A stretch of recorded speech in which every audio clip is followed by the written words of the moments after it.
algunas personas. ¿Cómo empezaste con la investigación, Clara?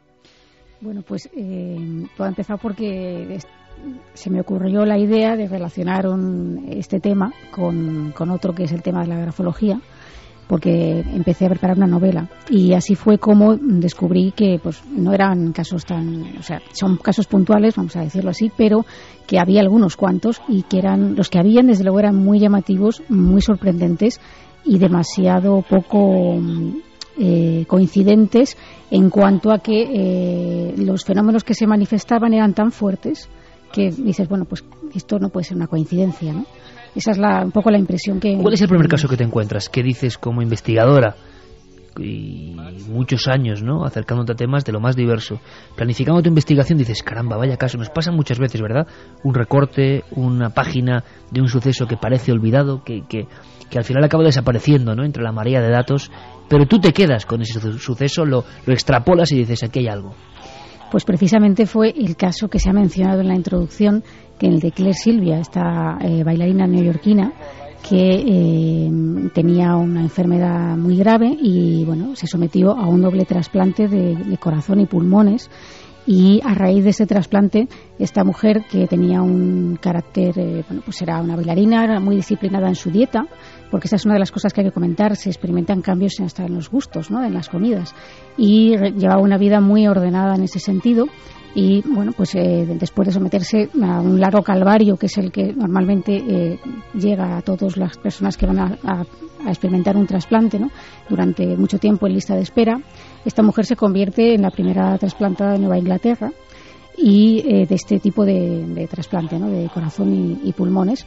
Y bueno, pues desde el mismo instante en que despierta, ya despierta con un vívido sueño en el que ella se veía a sí misma junto a un joven que no conocía absolutamente de nada y que se acercaba a ella, la besaba y al besarla era como si ella aspirara algo de ese joven, se aspirara su alma, su energía, su esencia. Y en el momento de despertar ella ya tenía conciencia, o sea, lo que ella cuenta en un libro que publicó años después, que se llama Baile de Corazones, de que esta persona que había visto en el sueño era su donante.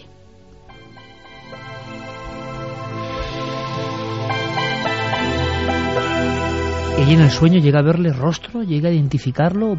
¿Se produciría una investigación por parte de la propia paciente? Sí, porque esto es una de las cosas que hay que comentar, ¿no? Las personas que reciben un trasplante, no todas, pero una gran mayoría de estas personas tiene inquietud con el tiempo, se empieza a hacer preguntas, ¿no?, de quién era la persona que me ha dado esta generosidad, este órgano que tanto necesitaba, por el cual estoy viviendo gracias a él, ¿no? Y esto es algo que se pregunta a muchísimos trasplantados. Y esta mujer, desde luego, se lo preguntó. Y a raíz de este sueño empieza a tener otra serie de sueños en los que aparecía este joven, que ella, desde ese mismo instante, decía que se llamaba Tim. O sea, tenía muy claro que se llamaba Tim, y el apellido, lo que pasa es que el apellido ella tampoco lo divulgó en el libro porque, por el respeto a la familia del donante, comenta que sabía nombre y apellido, estaba segura de que el apellido empezaba por L, por la letra L. Y bueno, pues a raíz de esto, aparte de esos sueños que cada vez eran más intensos y a veces hasta violentos, pues experimenta cambios como decíamos, en los gustos por las comidas. Cuando ella de repente pues era una persona muy disciplinada en la dieta, le empieza a gustar el pollo frito al estilo Kentucky, la cerveza, que no le había gustado nunca, chocolate, cosas que ya no comía y no estaban ni siquiera dentro de su dieta, pero no solo por disciplina, sino porque no le gustaban. Y entonces, bueno, pues todo esto le sume, digamos, en una crisis de identidad muy profunda, que ella pensaba que era la única. Claro, también es un tema que es un poco tabú, yo creo, y esto conviene decirlo, porque cuando alguien ha recibido un órgano, o en este caso un par de órganos, que van a permitir que tú puedas vivir, no ya digamos una calidad de vida, sino que puedas seguir viviendo, porque esta mujer estaba realmente fatal antes de realizar el trasplante, estaba ya en las últimas. El agradecimiento que siente el receptor de ese órgano hacia el donante y hacia la familia del donante es tan grande y tan fuerte, existe una conexión tan profunda que no quieren hacer ni decir nada que pueda en absoluto perjudicar a la memoria del donante o a la propia familia, que sigue viva, evidentemente. Sin embargo, esos sueños se repetían. Sí. de una forma cada vez más intensa, has comentado, claro. Claro, tanto que ella pues sufre esta especie de crisis de identidad en la cual no se sentía ella misma, incluso su propia hija notaba cambios en ella, no se sentía a gusto ni con sus amistades ni con nada, pese a que se encontraba bien físicamente, porque el trasplante fue un éxito y ella tenía la suerte de que había asimilado muy bien la medicación inmunosupresora, que a raíz de este trasplante y de todos los trasplantes las personas que reciben un órgano tienen que tomar. Y esto quizá aclaramos porque también es una de las teorías que luego podemos esbozar, ¿no? Cuando alguien recibe un órgano que es ajeno a nosotros, externo totalmente, lo que ocurre es que nuestro sistema inmunológico empieza a producir unas defensas para atacar a ese órgano que considera invasor, para intentar expulsar de su cuerpo ese elemento extraño que ha sido introducido, ¿no?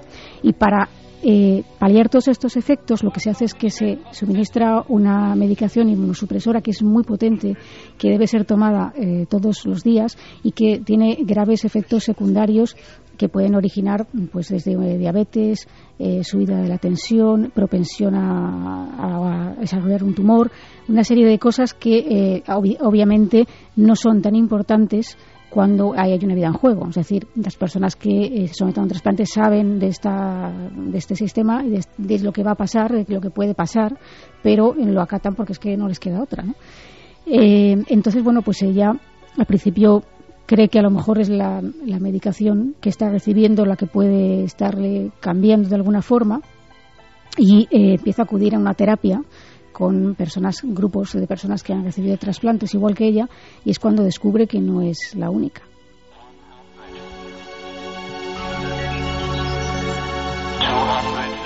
Efectivamente, cuando empieza a hablar con sus compañeros de terapia, se da cuenta de que su vivencia, que ella pensaba que era única y de la cual no quería hablar por no perjudicar, aunque verdaderamente no conocía, digamos, conscientemente la identidad de la familia del donante, porque está prohibido. No hay ningún dato, ¿no?, para saber. Lo único que sabía es que había sido un joven de 19 años o 18 años, parece que tenía, y que había muerto en un accidente de motocicleta, nada más. Porque normalmente no se suministra, está prohibido suministrar esta información, precisamente para evitar que los receptores se comuniquen con la familia de los donantes, ¿no? Porque tienen ahí un grave hándicap para superar eso, ¿no? Entonces, bueno, pues ella se da cuenta, de hablando con otras personas, que había personas que les sucedía lo mismo, que tenían esas vivencias parecidas a la suya, quizá algunas no tan espectaculares, hasta el extremo de conocer o de saber, como ella sabía de esa manera intuitiva, el nombre del donante, pero que también experimentaban cambios en los gustos, en las aficiones, y que, bueno, pues habían incluso desarrollado, pues, personas que a lo mejor eran más mayores, recibían un órgano más joven y tenían una vitalidad, o decían ellos que tenían vitalidad totalmente inusitada, que antes no tenían, que los médicos muchas veces achacaban a que cuando alguien se recupera casi de estar al borde de la muerte, pues tiene unas ganas de vivir, digamos, mucho más potentes, ¿no? Pero que ellos pues comentaban aficiones, incluso en cambios en el estilo de música, que antes escuchaban de repente música clásica y habían recibido un órgano de alguien joven y de repente les gustaba el hip hop. Son cosas que dices, bueno, son hasta graciosas, ¿no?, en cierto sentido, pero que, claro, quien las vive lo experimenta como un cambio importante en su vida, en el sentido de que, bueno, pues algo ha cambiado tanto que uno no sabe bien quién es.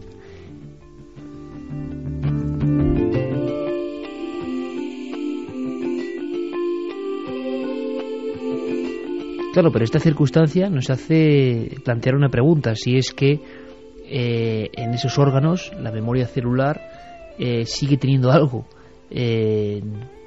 del otro personaje que nos ha donado y que puede realmente fusionarse. Esta historia de esta bailarina que es trasplantada de pulmones y corazón, ahí es nada, llega a publicar un libro. Esto es lo que yo no sabía, Clara. Llega a publicar un libro contando su historia e indagando, claro, y preocupándose por el fenómeno.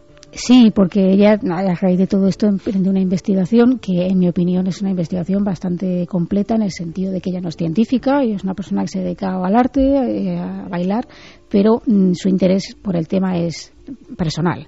Y entonces desarrolla todos los mecanismos a su alcance para conocer por qué pasa esto, ¿no? Que a día de hoy no tiene la respuesta. Ella esboza una serie de teorías al final del libro de cosas personas con las que se ha entrevistado, que están investigando el tema o que han investigado el tema, y que de alguna forma le han ofrecido su visión sobre este asunto, ¿no? Pero parece ser, que lo más extraño de este caso de esta mujer es que, claro, ella intenta localizar a la familia donante, se le niega esa información. Y ¿cómo llega a conocer a la familia donante y saber que todo esto que ella pensaba era verdad? Que esto es lo más extraño. ¿Cómo llega la confirmación, ¿no? Esto es lo más extraño, Iker, y lo que a los oyentes les va a dejar un poco boquiabiertos, como me quedé yo igual cuando lo conocí, ¿no?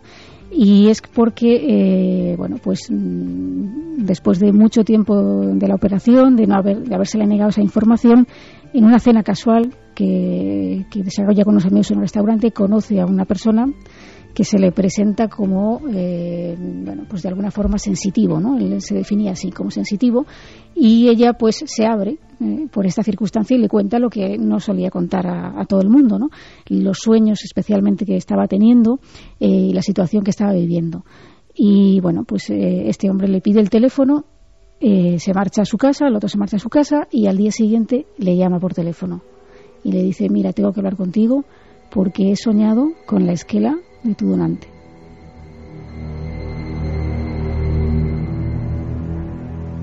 Ella, la verdad es que no da crédito a esto, aunque, claro, después de todo lo que le había pasado, pues le quedaba una duda, ¿no? Y entonces se reúnen en una hemeroteca y buscan el recorte con los datos del sueño que había tenido este hombre, y lo encuentran. Encuentran que, coincidiendo con la fecha de su trasplante, aparece la esquela de un joven que podría ser. Se hablaba de que había tenido un accidente, que había chocado contra un árbol con su motocicleta, y por la edad podría ser. Y entonces ahí se le plantea un dilema muy gordo, ¿no? Y es que, ¿qué hago? Si voy a ver a esta familia y les cuento esto, es que igual me echan de la casa, ¿no?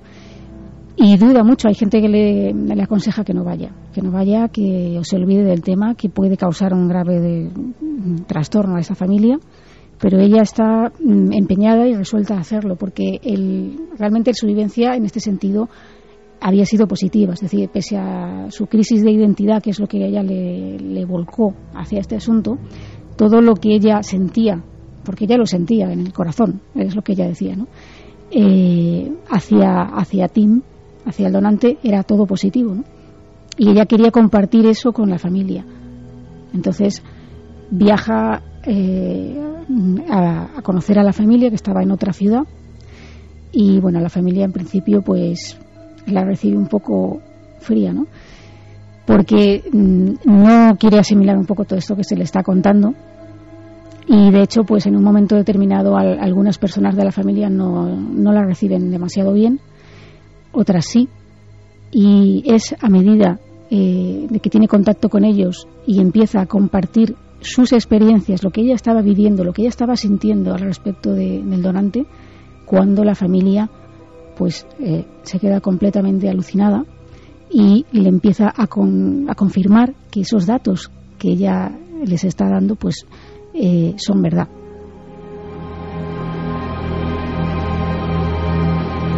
Están Santi, Juanje y Carmen con una cara, no sé cómo estarán los oyentes, pero desde luego la historia es de lo más alucinante que hemos escuchado.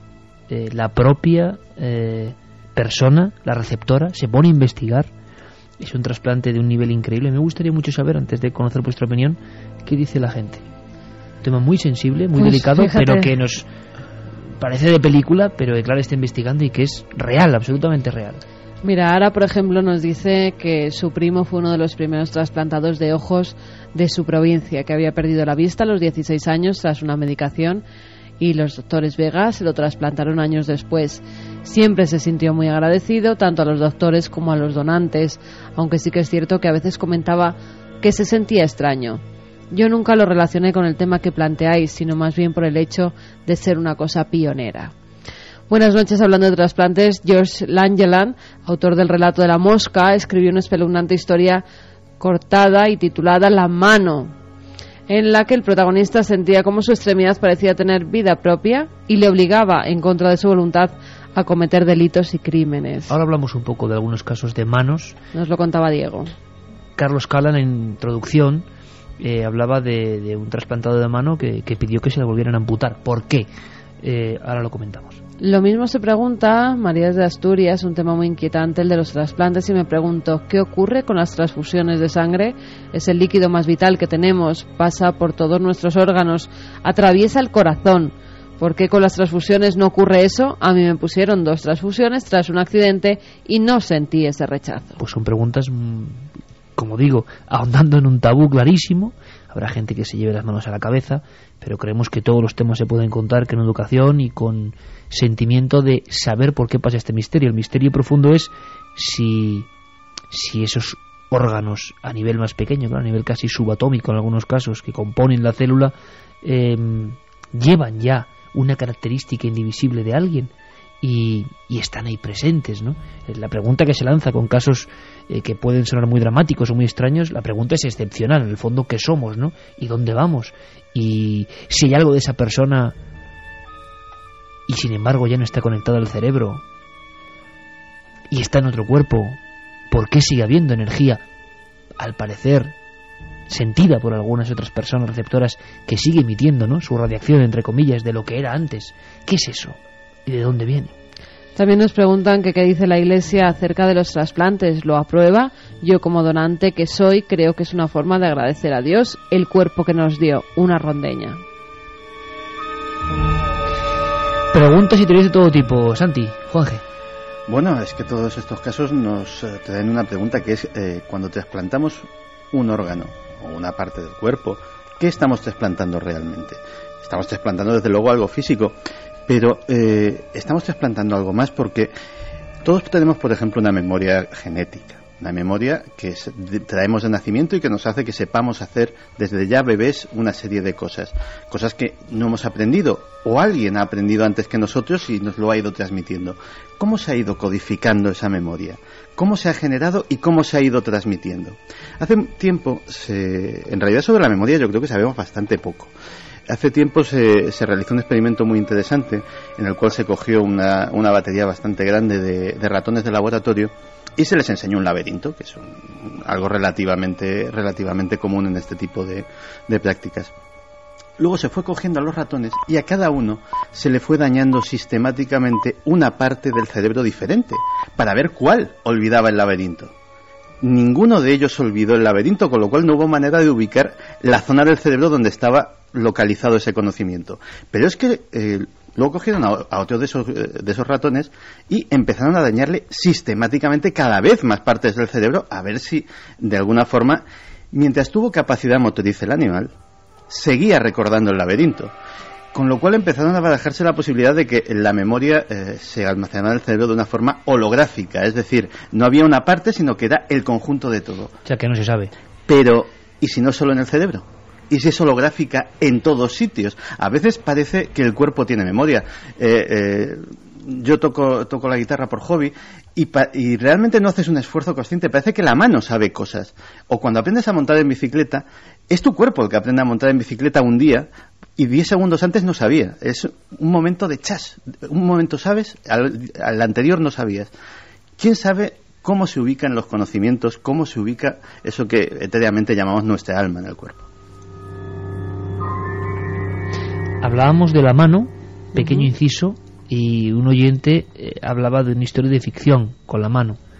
Vuelvo a repetir que nosotros estamos completamente a favor, porque es que hay que hacerlo saber, pero que estos casos existen y solo nos interesan como elementos de conexión con lo paranormal, límites de la mente, sombras de la mente, llamadlo como queráis, pero que es sumamente interesante. Y es que ha habido algún episodio de manos que también te dio origen a ti a investigaciones, Clara. Sí. Hemos hablado un poco al principio en la introducción se ha comentado el caso de Klim Halland, un neozelandés que recibió el primer trasplante unilateral de mano en el año 98 en Lyon, Y bueno, pues al ser el primero, pues levantó una agria polémica sobre si eso era necesario. Es decir, hemos hablado antes en casos como el de Claire Silvia, en el cual es que o se moría o se trasplantaba, no había otra. Pero claro, en el caso de un órgano como la mano, en cual no es necesario para que podamos seguir viviendo, sí es un órgano funcional, pero no necesario para que haya vida, pues los médicos, no toda la comunidad científica estaba de acuerdo con este trasplante, puesto que decían que, claro, la persona tenía que tomar esos inmunosupresores de los que hemos hablado, esa medicación muy potente, que además en este caso no existe una medicación específica para este tipo de trasplante, sino que la persona que se somete a él tiene que firmar un papel que se llama el uso compasivo, que admite o se le ha informado de que esa medicación no ha sido creada específicamente para su caso y que la tiene que tomar sabiendo una serie de riesgos importantes que pueden surgir en el futuro, ¿no? Este hombre pues estaba tan deseoso de realizarse el trasplante, de recuperar su antiguo aspecto, que no le importó todas estas consideraciones y se sometió al trasplante. Incluso se estuvo preparando bastante tiempo antes del trasplante, estudió inmunología para saber cómo su sistema inmunológico iba a atacar al nuevo órgano, practicaba a tocar el piano y le daba órdenes mentales a la mano fantasma, ¿no?, a la que no existía, a la mano derecha. Y bueno, pues en este caso la verdad es que es un poco extraño, porque él no contó desde el principio la verdad de cómo había perdido la mano. Esto es algo que se supo después, los médicos no tenían ni idea de ello. Él dijo que había perdido la mano en un accidente con una sierra mecánica cuando estaba subido a un andamio. Parece ser que la sierra tropezó con un clavo, con algo en la madera, y saltó y le produjo esta amputación, que además tuvo una herida también en el vientre considerable, y que él dice que ni siquiera se enteró de cómo había sido lo de la mano, es decir, que no notaba ni que había perdido una mano, ¿no? Debía ser un dolor tan tremendo que el cerebro bloquea ese dolor, ¿no? Bueno, pues el caso es que este hombre se somete al trasplante y bueno, pues como decimos, no cuenta la verdad de cómo había perdido esa mano. Y empieza, bueno, pues a hacer los controles de rigor, tiene que hacer una rehabilitación. La operación duró como 12 o 13 horas de quirófano, porque hay que unir tendones, huesos, en fin, es una operación muy complicada, siendo un órgano, como decimos, que además Iker está visible en todo momento, porque en el caso de otro tipo de trasplantes no vemos el corazón, no vemos el hígado, no vemos los pulmones, ni los riñones, etcétera. Pero la mano está siempre visible, es imposible de ocultar, y en cada momento vamos a estar viendo esa mano y pensando que esa mano no es nuestra, en cierta forma, ¿no?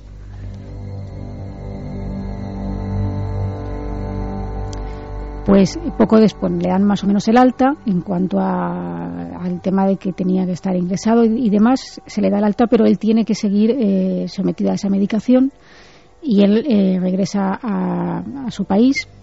Y bueno, pues de repente desaparece del mapa. Los médicos no saben nada de él, no se presenta a los controles, no hay forma de localizarle. Y un día aparece con la mano toda hinchada, moratada, roja. Y pues les cuenta, le hacen una serie de analíticas y descubren que ha dejado de tomar la medicación, que la ha estado tomando de manera intermitente y que en los últimos 2 meses no había tomado nada de medicación. Él dice que la medicación era muy molesta y que se había puesto enfermo al tomarla, porque cada vez que cogía una gripe pues pensaba que se podía morir, porque realmente perdía todas las defensas, ¿no? Y que algún médico le había recomendado que la dejara de tomar, cosa muy insólita que un médico recomiende eso, ¿no? El caso es que él le ofrecen la posibilidad de o continuar con la medicación o de amputarle la mano en ese momento, porque estaba claro que eso iba a ir a peor en el caso de dejarlo. Y él se compromete a seguir y tal, pero no sigue. Y además es cuando descubren cómo había perdido la mano. Había perdido la mano en la cárcel. Había estado ingresado en la cárcel por un delito de estafa. Y entonces cuando se empiezan a plantear si el candidato que habían escogido no era ideal, porque además había unos informes psiquiátricos que yo no sé cómo lo habían visto antes, la verdad, en los cuales pues... Ese fue el primer trasplantado de mano que dio la vuelta al mundo, su imagen. Sí, efectivamente. cómo en esos informes se decía que era una persona bastante inestable, ¿no? Psicológicamente hablando, es decir, que esto es muy importante también, escoger bien al receptor de un órgano, y más de estas características, como decimos, un órgano visible en todo momento, ¿no? Y bueno, pues ya que dice que va a seguir con la medicación, no sigue con la medicación, y llega un momento en el que él mismo pide que por favor le amputen la mano, porque no puede soportar ver la mano más ahí, y porque físicamente también, evidentemente por el tema de la medicación que no estaba tomando, se producen unas complicaciones físicas importantes. Incluso decía que a veces se levantaba y tenía la mano ardiendo como si tuviera un hierro incandescente en la mano, y que notaba como un pegote, como si algo que no le pertenecía realmente. Pero los médicos no quisieron amputarle la mano, porque hubo ahí un problema, digamos, político, casi, si me permites aquí un poco hacer política en ese sentido, ¿no? Que los médicos no querían perder un poco este hito en la historia, ni que se convirtiera en una operación frustrada. Pero al final consigue que le amputen la mano en otro hospital en Estados Unidos, después de vender una serie de entrevistas y contar su experiencia, cobrando para poder pagar la intervención.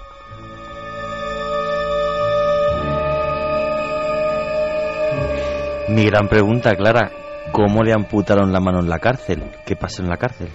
No, lo que él contó era verdad, lo que no había contado es dónde. O sea, realmente él estaba haciendo una serie de trabajos, era un delito menor por el que estaba, no era un gran delito, con lo cual pues había la posibilidad de salir a hacer una serie de trabajos vigilados, y efectivamente perdió la mano de esa manera, pero en la cárcel. En la cárcel no quiso, se reservó esa información, quizá porque temía que eso echara para atrás el trasplante, ¿no? Primero, dos cosas claras, ¿no? Cómo se ha metido Clara a fondo en esta historia, en estas historias tan desconocidas, hasta el punto de que teníamos la imagen, como pasa muchas veces, del gran hito médico, dio la vuelta al mundo la imagen, y bueno, esta sociedad, ¿no? Al tercer día ya nadie sabe nada del gran hito, y pueden pasar mil cosas y no nos enteramos, y a veces las cosas son de novela de Edgar Allan Poe, vamos, la mano. Más preguntas, Carmen. Pues nos dicen, fíjate, nos hablaban en uno de los mails del síndrome de la mano izquierda. Y nos decía Óscar: buenas noches, amigos de Milenio 3. Hace años, viendo un documental sobre neurología, hablaron de una serie de casos que realmente me pusieron la carne de gallina. Todos eran enfermos de epilepsia y se habían sometido a una cirugía experimental que aislaba los dos hemisferios del cerebro para tratar de reducir los efectos. Los resultados eran positivos, pero todos empezaron a experimentar algo extraño, y es que sus manos izquierdas actuaban como si tuviesen conciencia propia. Abrían y cerraban cajones, cambiaban las marchas del coche mientras conducían, e incluso un caso en el que un paciente se despertaba en medio de la noche porque estaba siendo estrangulado por su propia mano. La ciencia a veces tiene una cara terrorífica. Bueno, esto será verdad o será leyenda, suena un poco a leyenda, ¿no? Pero claro, ya sabiendo lo que sabemos de algunos casos, ¿quién es segura, no? Pues si te cuento otro que sucedió en China. Cuéntame. Esto ya es... Aquí es un caso que el órgano en cuestión era un pene. Cuenta. Nos hemos quedado todos como... Y la audiencia, imagínate, ¿ahora cómo vas a dejar de contar? Claro, pues en este caso dramático también, porque había perdido... No se especificaba, no he llegado a descubrir exactamente las causas de cómo había perdido el órgano, pero sí se especificaba que era un problema serio porque impedía también orinar, o sea, es una cosa realmente importante que esa persona recibiera ese tipo de trasplante.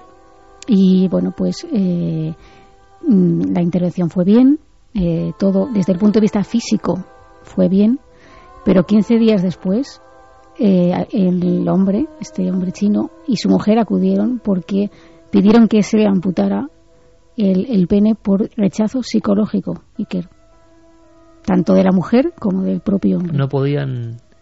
No podían asimilar eso. Madre mía, claro, es que hay unas barreras que imagínate, claro, que es que ha habido gente que por accidentes ha tenido que tener operaciones que nos pueden parecer, pero que son realidades. Madre mía.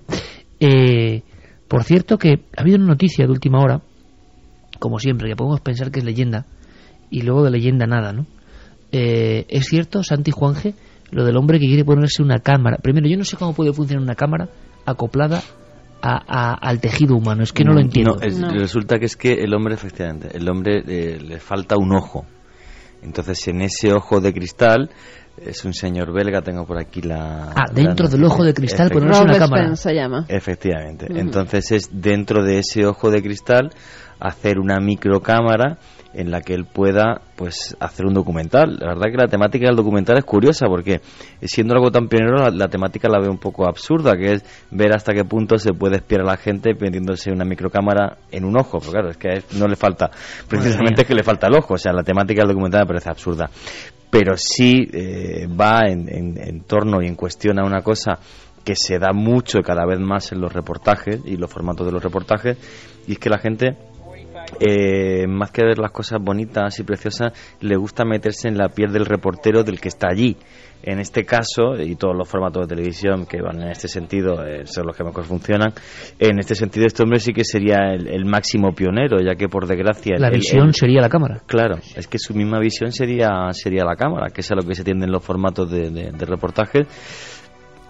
Y claro, el tema es qué va a hacer con esa innovación tecnológica. Ojalá a nivel temático sea tan brillante como la idea que tiene, porque ya que el pobre tiene ese defecto, me parece genial que sea la idea. Pero fijaos que es la primera idea que nos parecería imposible, de casi cyborgs, ¿no? Mitad humano, mitad robot.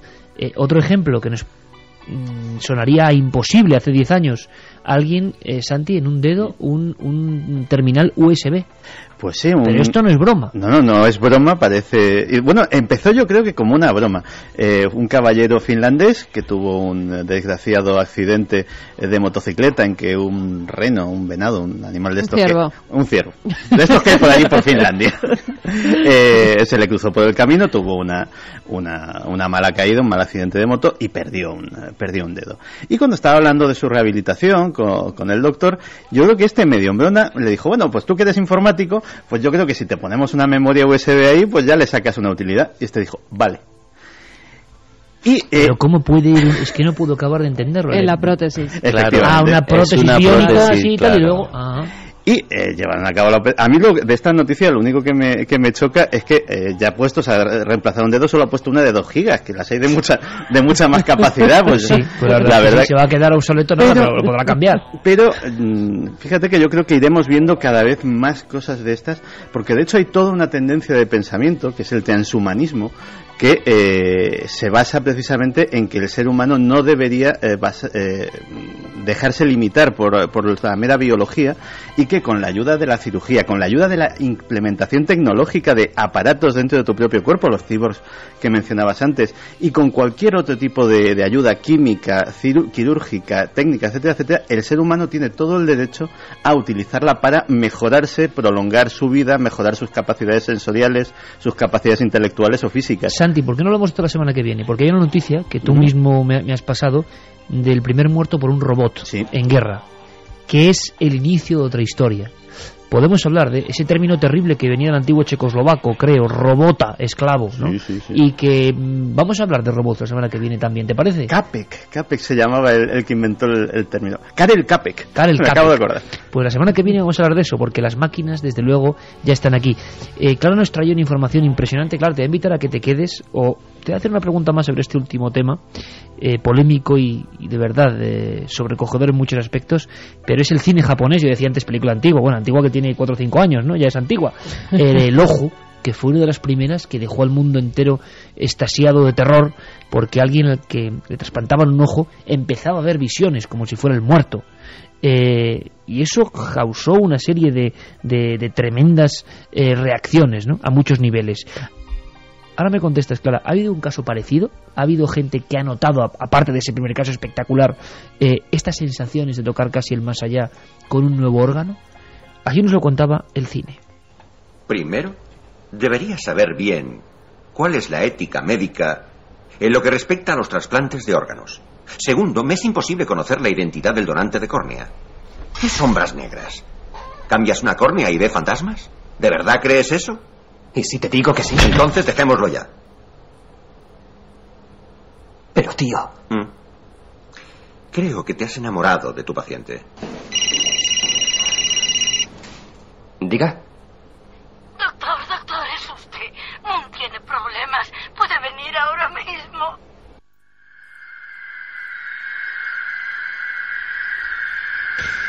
Eso era el cine, y la realidad a veces se parece. 2:46, esto es Milenio 3.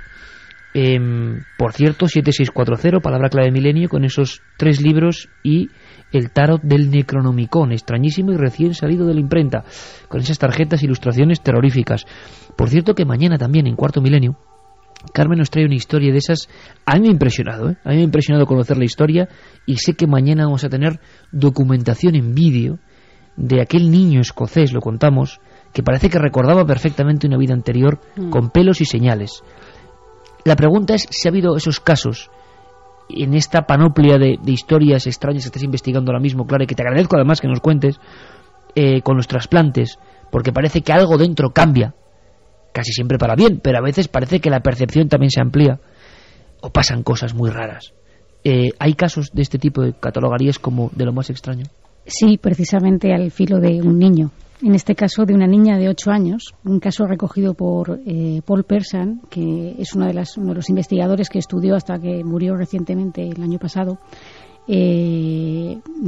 todo el tema relacionado con la memoria celular y con ese tipo de casos, y en una convención de psiquiatras y psicólogos que se desarrollaba en Houston, una psiquiatra, asistente entre el público, después de terminar la intervención de Paul Persson, se dirigió al auditorio y contó un caso que ella misma había estudiado. Una niña de 8 años había recibido un corazón de otra niña que había sido asesinada con 10 años, y bueno, pues de repente la niña empieza a tener sueños con su donante, claro, la niña de 8 años, y que no sabía absolutamente nada, ni que está condicionada de nada. Y ella dice que recuerda en el sueño, sabe cómo se ha producido el suceso, sabe que han disparado a esa otra niña de 10 años, sabe cómo era el asesino, sabe cómo se produjo el crimen, las ropas que llevaba, dónde se produjo, dónde ocultó pruebas, y la madre, pues completamente aterrorizada, lleva a la niña a esta psiquiatra.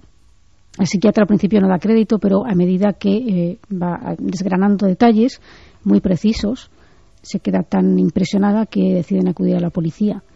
Y ella cuenta en esta convención que a raíz de ir a la policía, el caso se reabre, se investiga y se detiene al asesino. ¿Y esto ocurrió hace poco?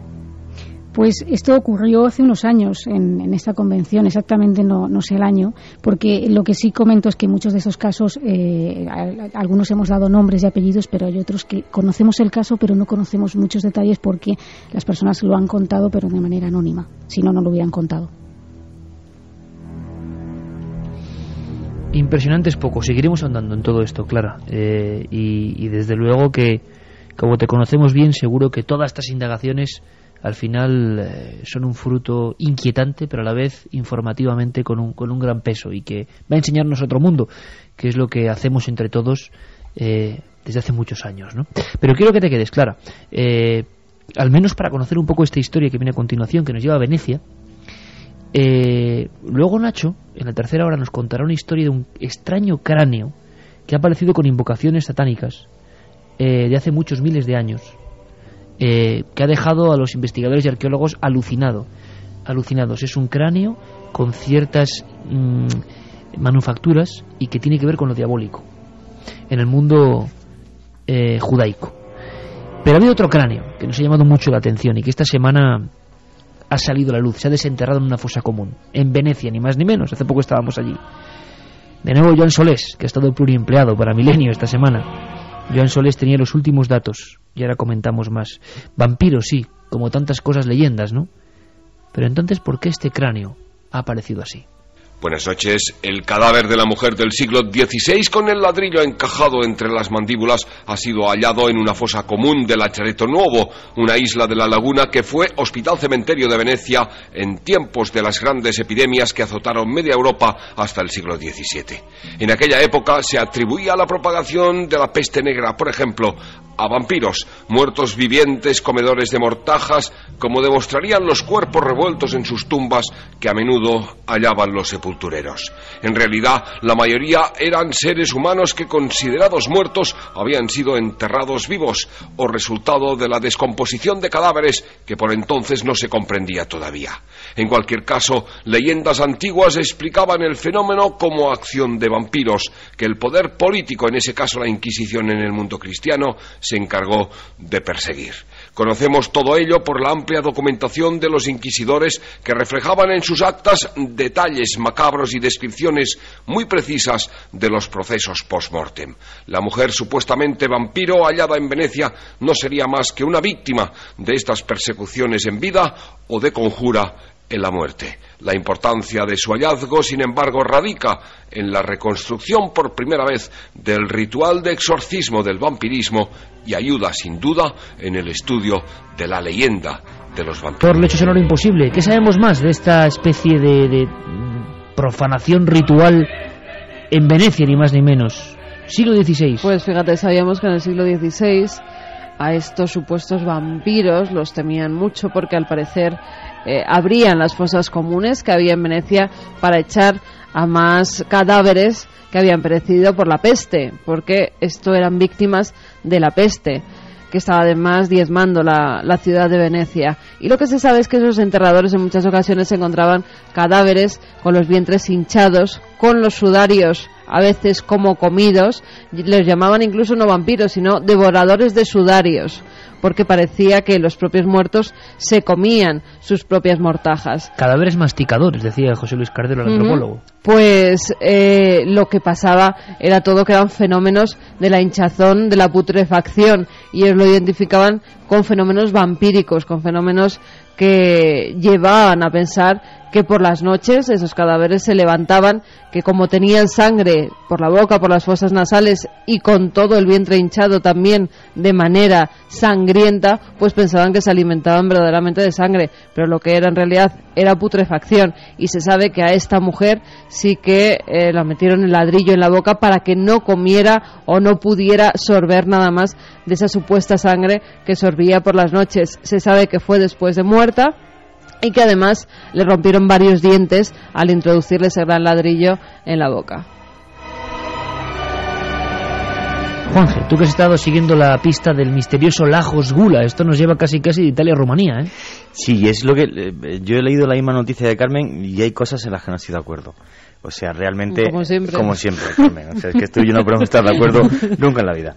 Quiero leer un informe que se escribió en 1755 por el médico de cámara de la emperatriz María Teresa de Austria, y dice así literal, en 1755: la ceremonia que se llevaba a efecto estaba dirigida por el guadlaj, o sea, por el juez del lugar, hombre generalmente muy experto en vampirismo. Se clavaba un palo aguzado en el pecho del vampiro hasta atravesarle de parte a parte. Después se le cortaba la cabeza, se quemaban los restos y las cenizas eran arrojadas a una fosa o a una corriente de agua. Interesante, pero esto era Rumanía. Esto era el mejor médico de Holanda, Holanda. No, esto era en Rumanía. El mejor médico de Holanda, Gerard van Swieten, contratado para reformar la Universidad de Medicina de todo el Imperio Austrohúngaro, que ante una serie de casos que escandalizan a la población, tiene que enviar a 2 médicos si él viajara a Transilvania, y una de sus conclusiones en este informe, y leo literalmente: el vampirismo se adquiere fácilmente. Esto lo que estoy leyendo se leyó en Belgrado, en la universidad, en el siglo XVIII. El vampirismo se adquiere fácilmente y es contagioso como la roña. Sostienen los entendidos que un cadáver de vampiro infecta en breve tiempo a todos los cuerpos enterrados en el mismo cementerio, si no se destruye enseguida el primero. Y además comenta 2 cosas que lo voy a decir muy rápidamente. Los extraordinarios hechos observados pueden resumirse en 2 puntos principales. El mejor médico del Imperio Austrohúngaro: que los cadáveres de estos magos póstumos o vampiros no se corrompen, sino que se conservan enteros y sin rigidez. Punto número 2: que tales vampiros inquietan y atacan a los vivos mediante apariciones, estrangulaciones, ruidos y absorciones de sangre. ¿Pero se sabe si la cabeza estaba sola o no se sabe? No, apareció en una fosa común. Ha aparecido en una fosa común. Podían estar el resto de sus huesos perfectamente también en esa misma fosa. Lo que pasa que lo que ha llamado la atención ha sido ese cráneo con esa piedra introducida. Nunca había visto una foto así. Nada, es cierto, además es que estamos hablando de cosas totalmente diferentes. Claro, estamos hablando del siglo XVI en Venecia, claro, y de las supersticiones en textos que hay de la época y que ya hablaban de este ritual, y estamos hablando del siglo XVIII en Rumanía. Y Clara no sé qué quiere decir que está... Sigo diciendo que el vampirismo viene mucho antes. Yo quiero decir una cosa... gótica, ¿no? Claro, voy a decir una cosa en favor de lo que está diciendo Carmen. Tengo que disentir, no es que disienta, muy mal. No es que disienta, pero quiere decir que, nos gusta la información, que había muchos sistemas para impedir que el supuesto vampiro volviera a la vida, volviera a salir, a cometer sus fechorías, y en ciertos lugares se los enterraba de pie. No se les destruía ni se les quemaba, aunque también se hacía eso que tú has comentado. Boca abajo, claro. Boca abajo, para que no pudieran, en el momento de despertar, no supieran hacia dónde dirigirse, y no pudieran salir. Lo que quería decir es que el tema del vampirismo viene desde hace miles de años. Por supuesto. Desde textos que tengo, por ejemplo, aquí de la antigua Sumeria, o sea, de hace 5.000 años. Sí. Demonios que chupan sangre desde los primeros códigos de la humanidad. Sí. Lo que pasa que es curioso que un documento así no lo supiéramos, no nos encontrásemos con él hasta ahora. Por cierto, Juanje, de Lajos Gula no sabemos nada, ¿no? Lajos Gula es que hay que ir a investigarlo a Rumanía en condiciones. Lajos Gula hay que investigarlo a Rumanía. Lo haremos. Clara, compañera, que ha sido un auténtico placer. Nos has dejado con el cuerpo, nunca mejor dicho, así, con sensaciones extrañas. Vaya casos, vaya historias. Creo que para mayo, ¿no? Sacas ya una obra para mayo... con toda esta documentación que en España no ha tocado nadie, nunca. Pues creo que no. Es una novela que se llama El Otro. El Otro. Y que efectivamente se publicará en mayo con Minotauro. Qué bien, Clara. Toda la suerte del mundo. Contaremos más cosas, ¿eh? Muchas gracias. Te vemos pronto en Cuarto Milenio. Gracias. Un abrazo grande. En fin, nosotros seguimos con muchas más cosas, muchas más historias. Por cierto, que vuelve a repetirse la triada esta tremenda, ¿no? Lo que ha pasado en Alemania. Este muchacho. Y fijaos ahora la polémica, Santi, ¿eh? Nadie sabe si el mensaje enviado por internet en un chat en que parece que se anunciaba o se profetizaba por parte del propio asesino de este muchacho que se ha cargado a 15 personas, creo. Ahora ya la policía no sabe si es verdad, si es mentira. Dijo que era verdad, luego que era mentira. Luego ha habido personas mandando mensajes falsos y creando el pánico en otros colegios de Alemania, porque otros niños se puede decir, con escopetas iban hacia allá. ¿Qué está pasando? Pero tenemos muchos más datos. El Señor de la Guerra, la sección de Santiago Camacho. Y un sinfín de cosas que tienen que ver con cráneos, demonios y hallazgos. Dentro de unos minutos, después de las noticias, aquí en la serie Milenio 3.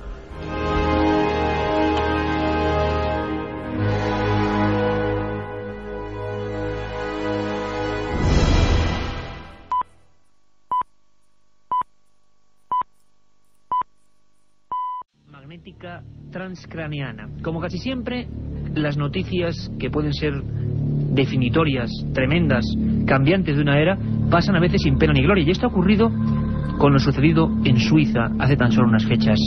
La ciencia, los más prestigiosos neurólogos del mundo, han logrado, con un complejo sistema de electrodos, hacer que una paciente tenga esa experiencia de la que ya nos habló Goethe, Dostoyevsky, Allan Poe, Hemingway en sus libros, El viaje astral.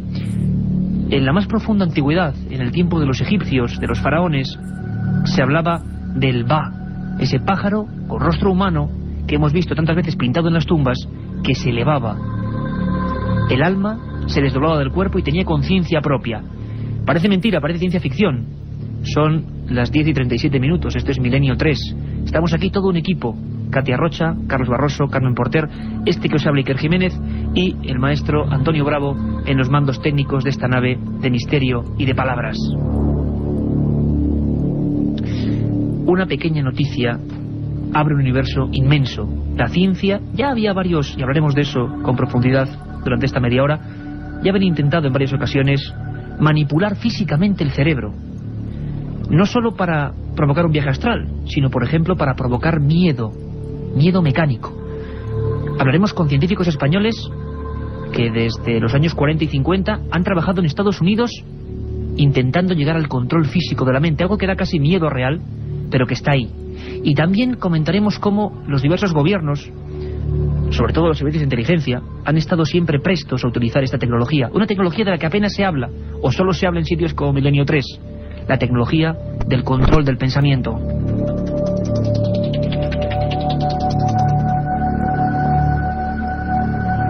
Y ahora vamos a escuchar una música, una sintonía muy concreta, con la que vamos a presentar a nuestro invitado hoy en la penumbra del Estudio 1. Aparentemente, ¿verdad?, una música normal. Escuchemos un momento.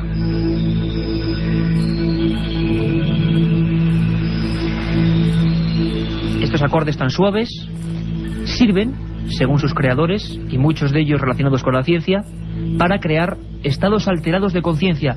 Don Javier Sierra, director de la revista Más Allá, compañero de este equipo, bienvenido, buenas noches. Buenas noches, bien hallado. ¿Qué es esta música, Javier? Bueno, esta música es una música que ha sido diseñada con una tecnología muy especial. Se llama EmiSync y supuestamente, si se escucha en las condiciones adecuadas, a través de auriculares con un tono elevado, puede llegar a provocar casi un milagro, que es la sincronización de la actividad de nuestros dos hemisferios. Los dos hemisferios cerebrales funcionan cada uno con una frecuencia distinta. Escuchando esta música, que tiene acordes distintos, digamos, por el lado derecho y por el lado izquierdo, podría llegar a estimular y a estabilizar la frecuencia a la que trabaja nuestro cerebro y provocar una salida astral. Esto comenzó a investigarse en los años 50, cuando a finales de esa década un ingeniero de sonido llamado Robert Monroe comenzó a tener experiencias espontáneas de salida fuera del cuerpo. Se asustó mucho. Él en su casa, cuando se acostaba, sufría extrañas parálisis y de repente se veía como de golpe saliendo fuera de su cuerpo. Una historia que se repite, como decimos, en toda la humanidad, ¿no, Javier? Exacto. Vernos a nosotros mismos, por ejemplo, saliendo de la cama. Terrible experiencia. El verse en la cama uno mismo es una terrible experiencia para quien no conoce estas cosas.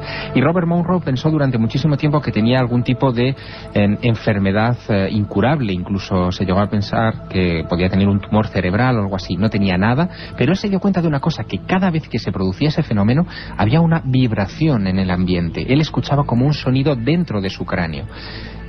Como era ingeniero, sintetizó esos sonidos, los estudió, los colocó en orden y los aplicó a personas aparentemente normales. Pues bien, 1 de cada 4 de esas personas, escuchando los sonidos de Robert Monroe en la secuencia que él programó, tuvieron salidas de su cuerpo.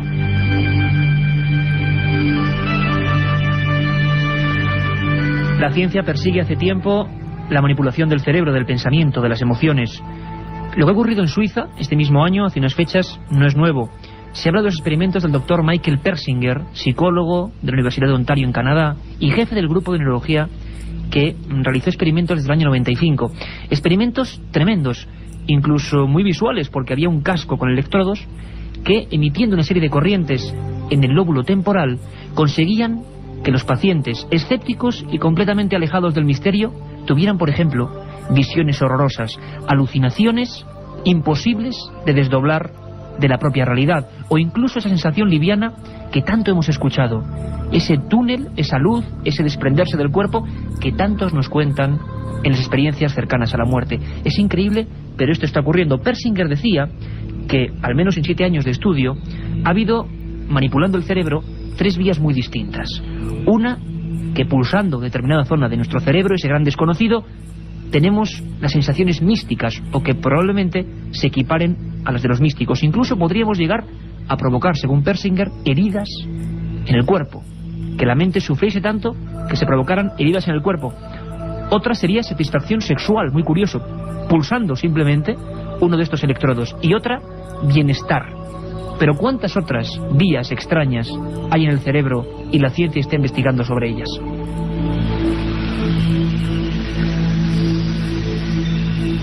Hay un doctor importantísimo en España que ha alcanzado cotas importantes, el doctor Rodríguez Delgado, que fue catedrático de neurología de la Universidad de Yale, ni más ni menos, y director del Centro de Neurología de Madrid.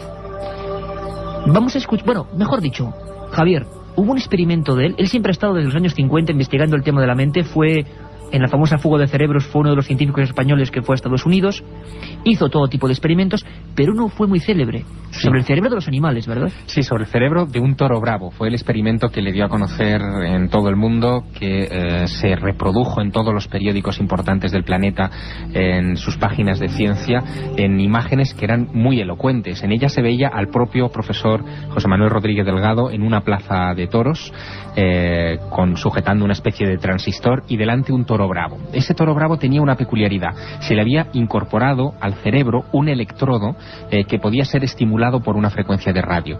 Cuando el doctor Rodríguez Delgado sale a la plaza de toros y se enfrenta al toro enfrente, ese toro evidentemente le embiste. Bien, en el momento de la embestida, él aprieta un botón en el aparato que tenía de transmisión de frecuencias. Ese aparato transmite una señal al electrodo implantado en el cerebro del toro, y el toro frena en seco antes de golpearle.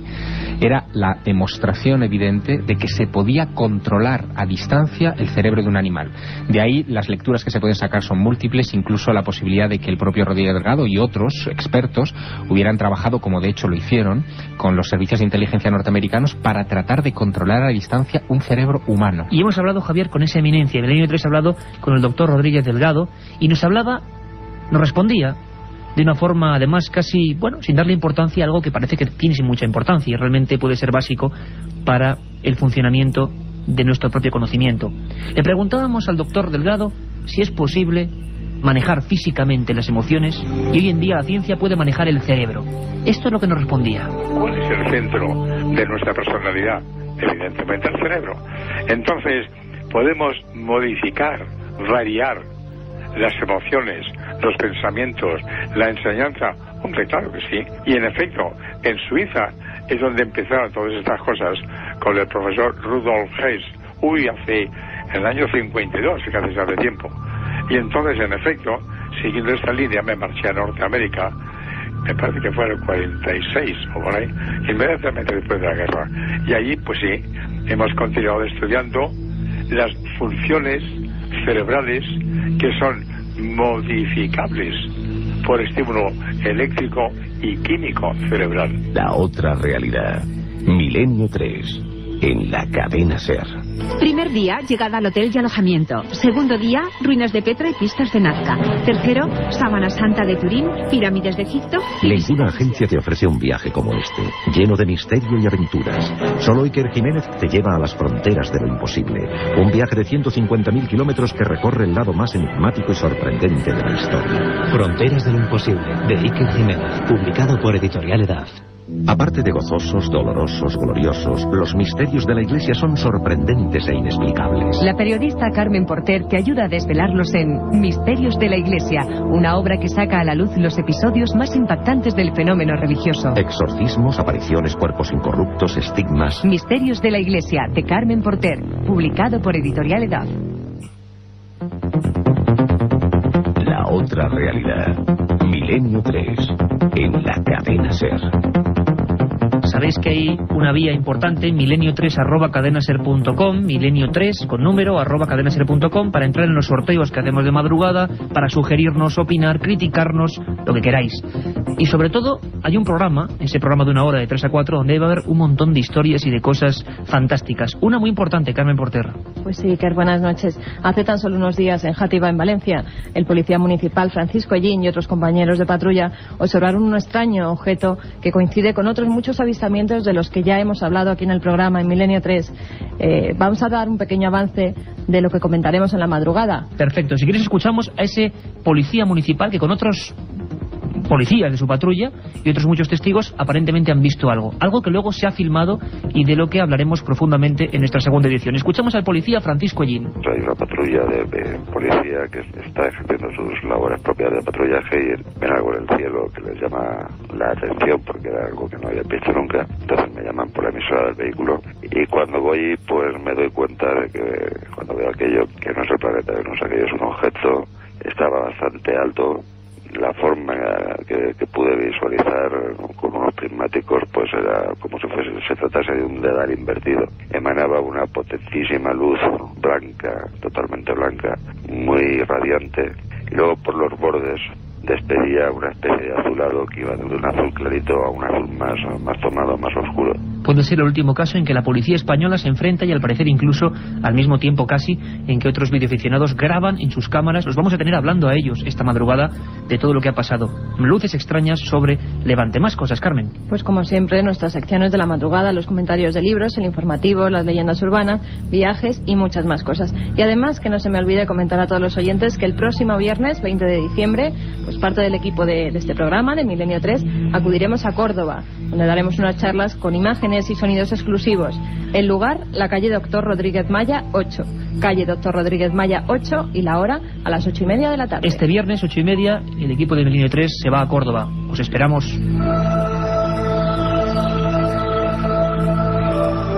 Don Javier Sierra, seguimos con esta música fantástica que nos has traído, que supuestamente produce esos elementos. El doctor suizo Olaf Blank, de ese hospital prestigiosísimo universitario de Ginebra, dice que en estos estudios que han hecho que una paciente en plena vigilia, no dormido, en plena vigilia, se desplace, digamos, su alma, lo que sea, salga del cuerpo y se vea ella misma y describa a los médicos. Este Olaf Blank, director de este experimento, decía que cree que en nuestro cerebro, esa gran caja de sorpresas que nadie controla, hay una zona llamada gyrus angular derecho, que podría ser la que provoca los fenómenos paranormales, la sensación, no estamos dando una explicación, decimos lo que dice este doctor, la sensación de encontrarnos, por ejemplo, con un ser extraño, con un fantasma. Algunos de estos pacientes, Javier, llegaron a tener visiones terribles, como hemos dicho, que no dividían de la realidad y que eran un fraude, que eran simplemente un botón y una pulsación. Los gobiernos, imagino, los militares, han tenido interés por estas temáticas, ¿verdad? Claro, mucho. Fíjate que la noticia que ha saltado estos días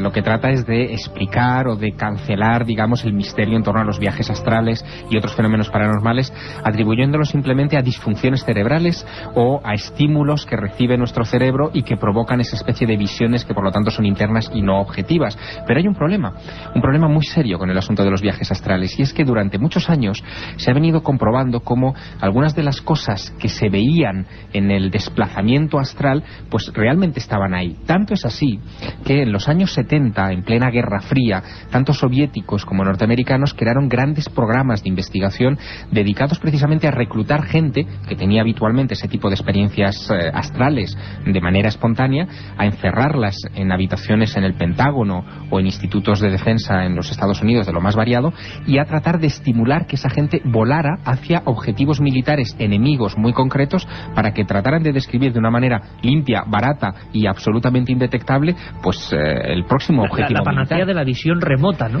Sí, así es. De hecho, fíjate que muchos pensaban que todo esto era poco más o menos que ciencia ficción, pero en julio de 1995, con Bill Clinton en el poder, en la Casa Blanca, se desclasificó un paquete de 240 páginas de información secreta en la que se hablaba precisamente de este tipo de experimentos, donde se reconocía haber invertido la friolera de $20 millones en un periodo de un par de años para investigar precisamente este tipo de cosas. Y unos días después, el expresidente Jimmy Carter, premio Nobel de la Paz recientísimo, reconocía que efectivamente se habían utilizado ese tipo de psíquicos para todo tipo de cosas. Por ejemplo, recordaba Jimmy Carter que en 1979 un caza de los Estados Unidos se estrelló en Zaire y los satélites no eran capaces de localizar el punto exacto del impacto. Jimmy Carter recurrió a ese personal especial con el que estaba trabajando en esos momentos el Pentágono, y un psíquico llamado Pat Price detectó las coordenadas exactas donde estaba el avión siniestrado, dio las características exactas de cómo estaban desperdigados los restos de ese avión, y al cabo de pocas horas los satélites ubicaron con precisión el objetivo. Es decir, una cosa absolutamente asombrosa. Es muy curioso, Javier, porque incluso nos hemos metido a fondo en este enigma del desdoblamiento del cuerpo, que da para un programa y para muchos más, evidentemente, pero por ejemplo, doctores universitarios en Holanda hicieron una experiencia entre el año 88 y el año 92, experiencia en 344 pacientes con paro cardíaco y diagnóstico de premuerte o muerte clínica. El 18%, que no es moco de pavo, había tenido lo que se llama ECM, experiencia cercana a la muerte. Hablaremos de ello y con médicos españoles que están investigando a nivel científico, pero casi todos ellos veían la escena del túnel de luz la sensación de haber sido como aprehendidos, como si alguien quitara parte de su cuerpo y se lo llevara siempre hacia arriba. Bien, es exactamente lo mismo, o aparentemente lo mismo, que lo que se ha descubierto o lo que digamos se ha hecho público en Suiza. Nunca sabremos qué diferencia hay entre lo que se hace público y lo que se sabe ya. Entramos en el mundo de la conspiración, el mundo del espionaje, el mundo de lo militar, de los proyectos secretos. Hubo uno cuyo nombre da pavor, unas siglas terribles, MK Ultra. Y en este programa hay una persona, don Santiago Camacho, que es nuestro experto, yo creo que es el mejor investigador hoy en día en España en este asunto, serio, riguroso, y le hemos preguntado a don Santiago Camacho qué es el MK Ultra y realmente qué tiene que ver con eso de manejar físicamente la mente humana.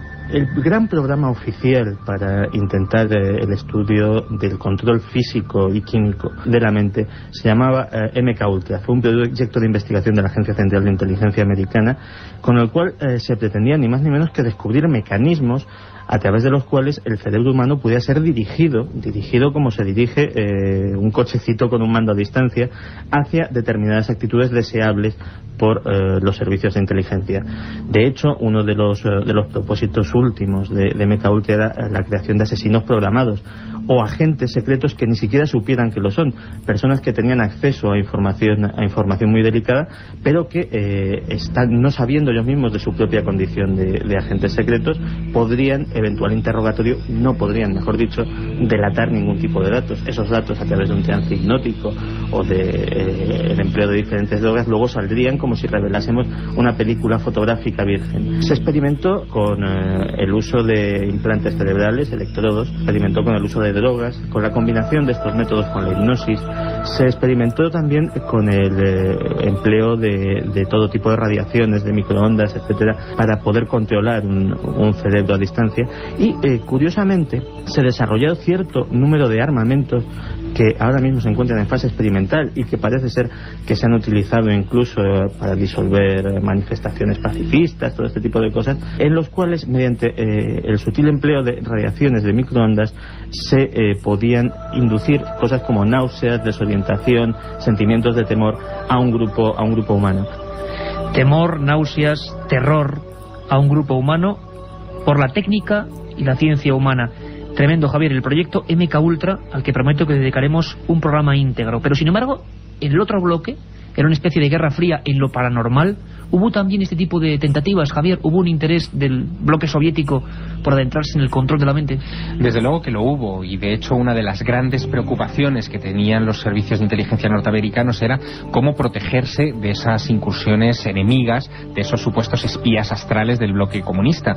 Y por eso ellos crearon su propia división, llamaron técnicamente a todo esto, para no llamarlo viajes astrales y que no tuviera connotaciones místicas, lo llamaron, qué curioso término, bilocaciones de visión remota. Ese era el término, digamos, técnico que se empleaba en los servicios de inteligencia norteamericanos.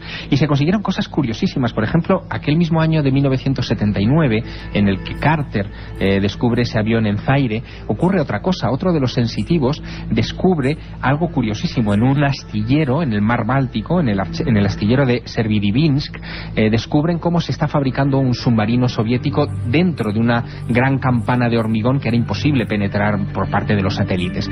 Y lo que ven esos sensitivos es algo curiosísimo. Ven que es un submarino nuevo con unas toberas diagonales que no sabían exactamente para qué servían. Los técnicos descubrieron que aquellas toberas eran para lanzar armas nucleares en un submarino que podía estar desplazándose en cualquier océano del mundo. Algo que solo sería confirmado unos 4 meses después por los satélites espía, cuando ese submarino zarpó del astillero. Curiosísimo, realmente curiosísimo. Incluso también tenemos nociones, historias, comentarios que nos hablan de que los antiguos místicos, las personas completamente al otro lado de la ciencia, podemos decir, incluso en España ha habido casos muy concretos, han tenido experiencias brutales, idénticas a lo que nos indica la ciencia, idénticas a lo que en Suiza se acaba de producir: desdoblamientos del cuerpo, elevaciones, levitaciones, éxtasis diversos donde se ven todo tipo de figuras que son las mismas que ahora la ciencia puede producir.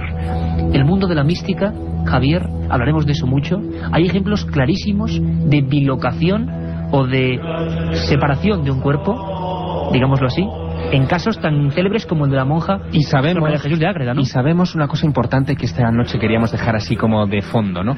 Que la música es capaz de provocar esos estados alterados de conciencia y que en lugares especiales, con una acústica especial, templos sagrados, tanto católicos como de otras religiones, templos antiguos en el antiguo Egipto, olores como el incienso, la luz controlada, etcétera, podían provocar esas salidas al mundo astral. Una cosa importante, Javier, se habla incluso de los canteros del misterio de las catedrales, de personas que entraban en estados alterados de conciencia donde se combinaban elementos como la poca luz, la luz dirigida, repentinamente había unos ecos muy concretos en unas piedras muy concretas.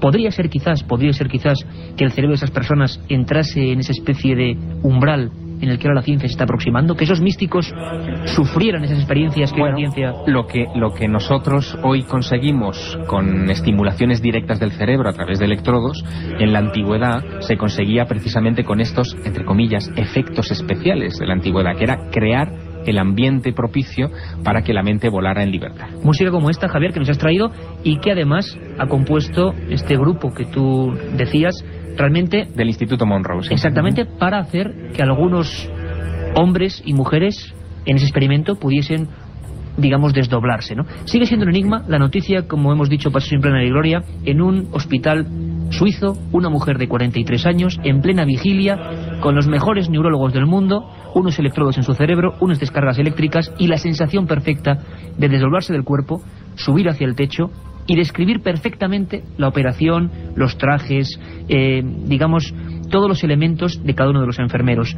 La ciencia se acerca a lo que hace poco era prácticamente tabú, maldito, digno de las hogueras del medievo.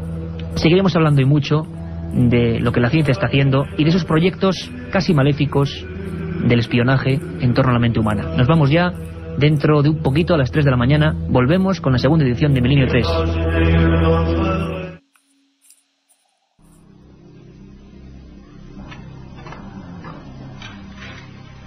Pascuala Alcocer, la criada de 16 años, se ha girado mirando hacia atrás. Estaba terminando de fregar los platos y le ha dado la sensación de que alguien le llamaba. Es una noche del recién iniciado invierno y está sola en la cocina de azulejos verdes mientras toda la familia duerme. Serán imaginaciones, piensa, mientras prosigue su labor.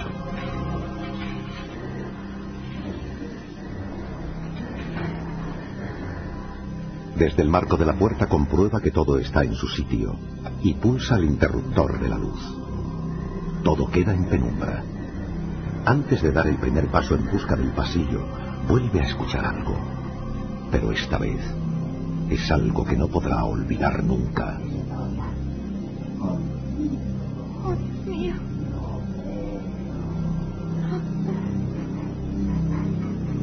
No hay margen de duda.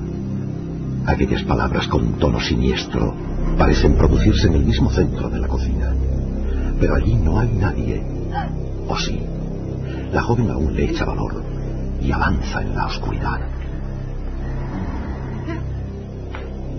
¿Hay alguien ahí? Oiga.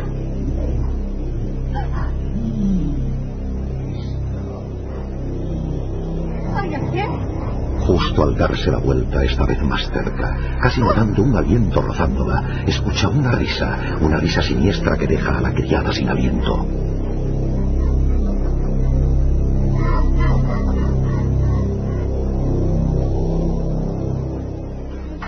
Tranquilícese, mujer. Si yo juraría que no había nadie. Todo esto tiene que tener una explicación. Alguien les quiere gastar una broma pesada. No puedo creerlo. Mire, señor juez, todo esto ya pasa de castaño oscuro. Yo también pensé en imaginaciones, pero le aseguro que aquí, en esta misma cocina, se producen hechos que rompen cualquier lógica. Mi mujer, mis hijos, yo mismo he escuchado esa horrible voz, que siempre sale de ahí, justo de ahí. El dueño de la casa mostraba el lugar de la cocina de donde salían las voces extrañas. El juez de distrito de Zaragoza, Pablo de Pablos, no podía creerlo. Toda la ciudad estaba revolucionada por algo que solo podía ser obra de un demente.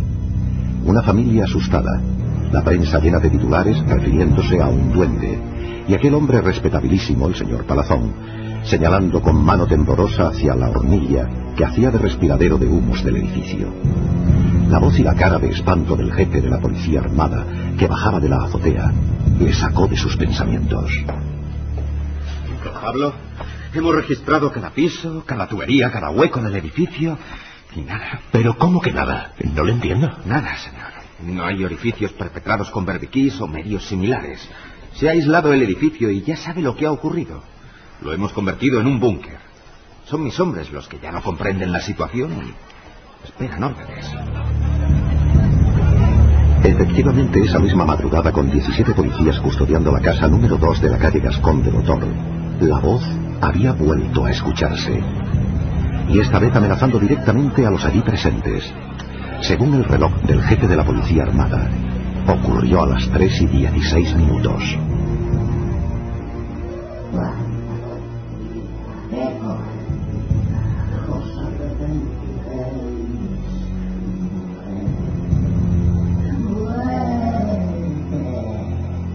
Bien, mi decisión ya está tomada.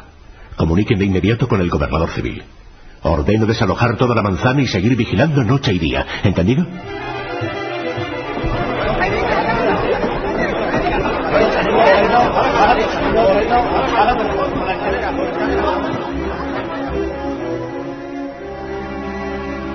La prensa regional y nacional hacía guardia en el portal junto a centenares de curiosos dispuestos a toparse cara a cara con lo insólito.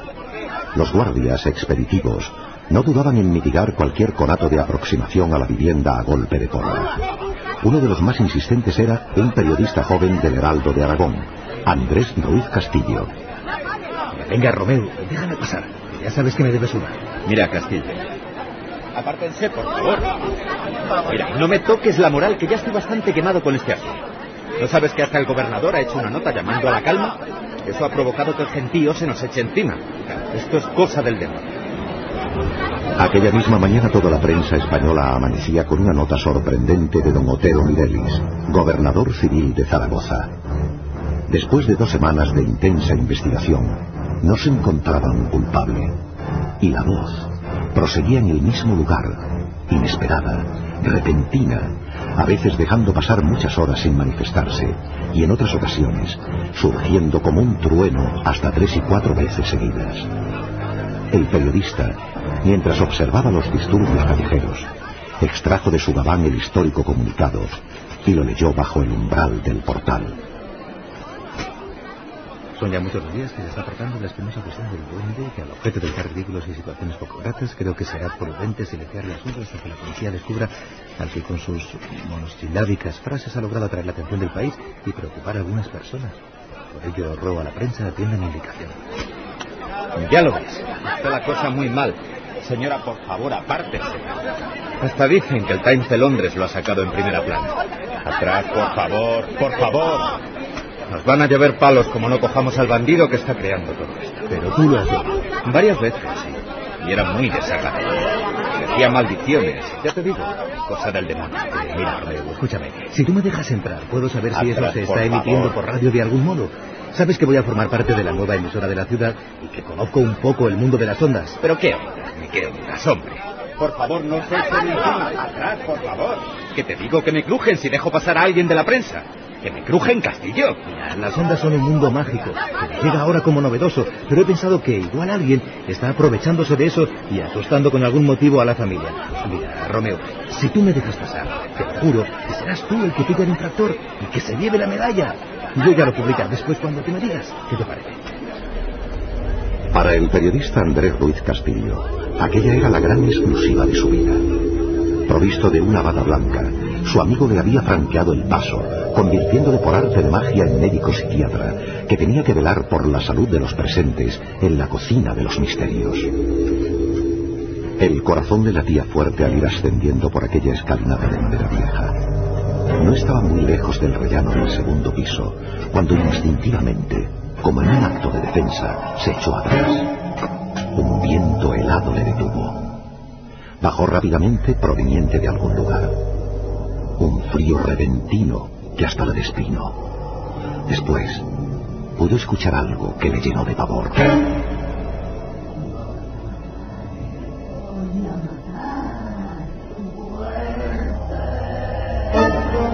Por un momento tentado estuvo de girar sobre sus pasos y echar a correr. Pero aquella era su oportunidad, y siguió haciendo de tripas corazón. Abrió lentamente la puerta, y entonces vio una escena que jamás podrá olvidar. En la vieja cocina, con las armas reglamentarias empuñadas, 4 policías apuntaban en dirección a la hornilla. De pronto, ante el espanto de todos, la luz se apagó. Y entre las tinieblas surgió con más fuerza que nunca aquel tono tan familiar. Todos vosotros vais a estar muertos, abominados por los habitantes de esta casa.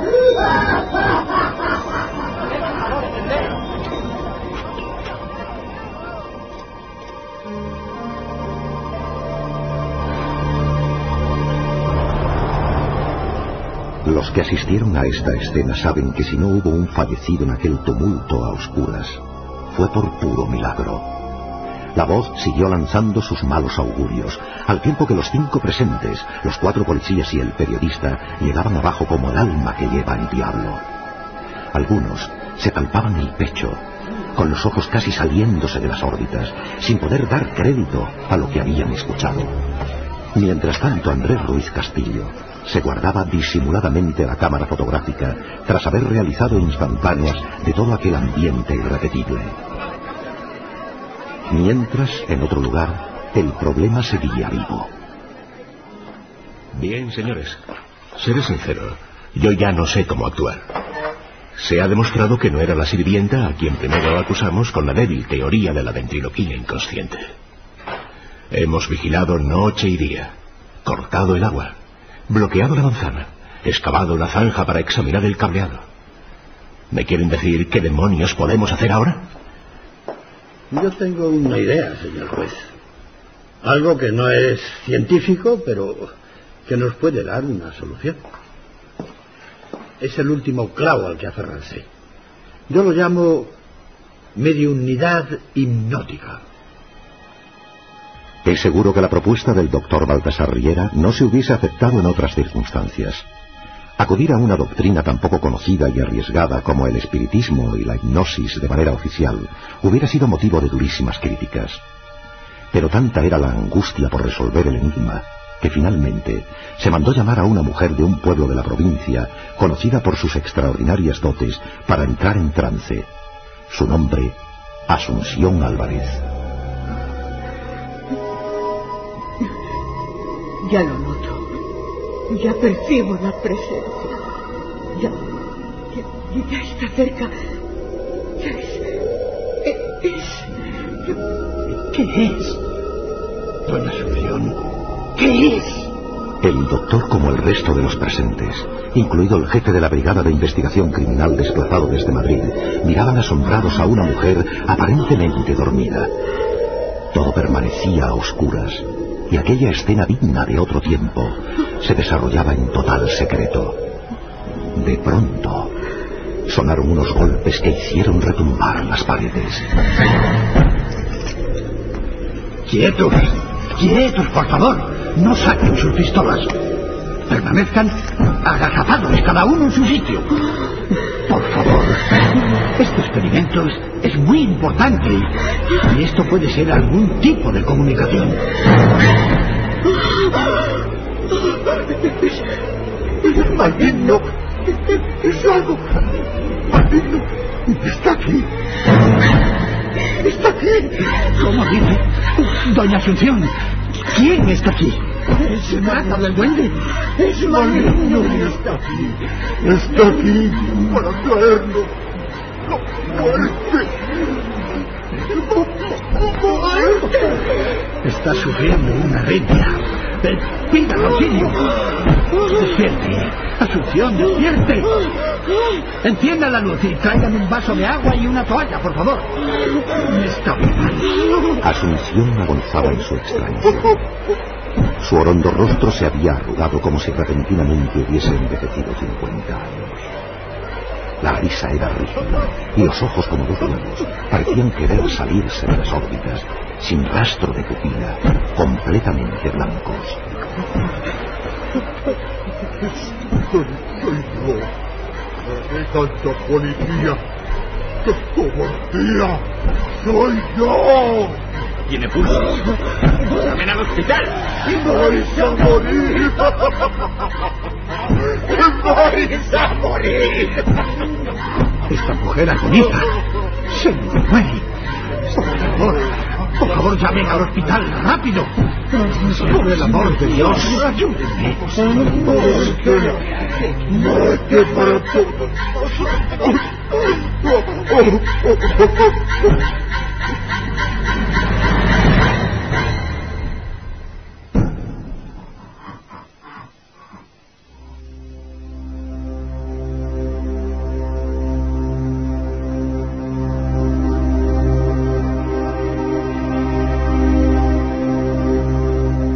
Aquel experimento fue un fracaso y costó una vida humana. La medium murió delante de los presentes. El incidente permaneció oculto durante 70 años y para casi la totalidad de los implicados nunca existió. Lo curioso es que después de aquella sesión con final fatal, la terrible voz del supuesto duende, fuese quien fuese, jamás volvió. Hoy poca gente en Zaragoza recuerda estos hechos que fueron portada de toda la prensa. Tras la guerra civil, la mayoría de informes oficiales se quemaron y finalmente, por el miedo que había tomado la vecindad al céntrico inmueble, la manzana fue derribada una fría mañana de invierno. La única señal de sucesos tan lejanos la encontramos en el bloque de casas que se alza justo en el solar donde antaño habitó el misterio.